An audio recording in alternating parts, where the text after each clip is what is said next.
மூசா அலைஹிஸ்ஸலாம் அவர்களுடைய காலத்தில் வாழ்ந்த இந்த ஃபிரௌன் மூசா அலைஹிஸ்ஸலாமுடைய தந்தையின் காலத்திலும் வாழ்ந்தான், தந்தையினுடைய தந்தையின் காலத்திலும் வாழ்ந்தான். ரொம்ப பெரிய வயசு அவனுக்கு, நீண்ட காலம் அவன் வாழ்ந்திருக்கிறான். ஒரு கட்டத்தில் மூசா அலைஹிஸ்ஸலாம் கேட்கிறாங்க, யா அல்லாஹ் இவனுடைய கொடுமை தாங்க முடியல, இவனை விட்டு வச்சிருக்கிறீங்க, அழிச்சிரு அப்படின்னு கேட்கிறான்.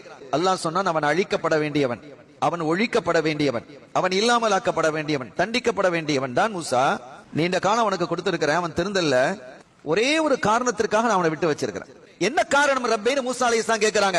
அவன் தன்னுடைய குடும்பத்தை இணைந்து நடக்கிறான், சேர்ந்து நடக்கிறான், குடும்பத்தை பிரிக்கிறது இல்ல என்று அல்லாஹ் சொன்னான். ஸல்லல்லாஹு அலைஹி வஸல்லம் சொன்னாங்க, உங்களுக்கு வயசு நீண்ட காலம் வாழ வேண்டும் என்று விரும்புகிறீர்களா, உங்களுடைய ரிஸ்கை உங்களுடைய செல்வம் அதிகரிக்க வேண்டும் என்று விரும்புகிறீர்களா, யாராவது அப்படி விரும்பினால் ஃபல் யஸில் ரஹிமா, அவன் தன்னுடைய குடும்பத்தை இணைந்து நடக்கட்டும். இந்த குடும்பத்தை இணைந்து நடக்கிறதுங்கிறது எப்படிங்கிறது முதல்ல தெளிவா நம்ம விளங்கணும். ரொம்ப அழகா சொல்லுவாங்க ஸல்லல்லாஹு அலைஹி வஸல்லம், அவங்க வந்தா நாங்க போவோம், அவங்க தந்தா நாங்க கொடுப்போம், நாங்க கொடுத்ததை அவர்கள் வாங்கிக் கொண்டால் அவர்கள் தருவதை நாங்கள் வாங்கிக் கொள்வோம்.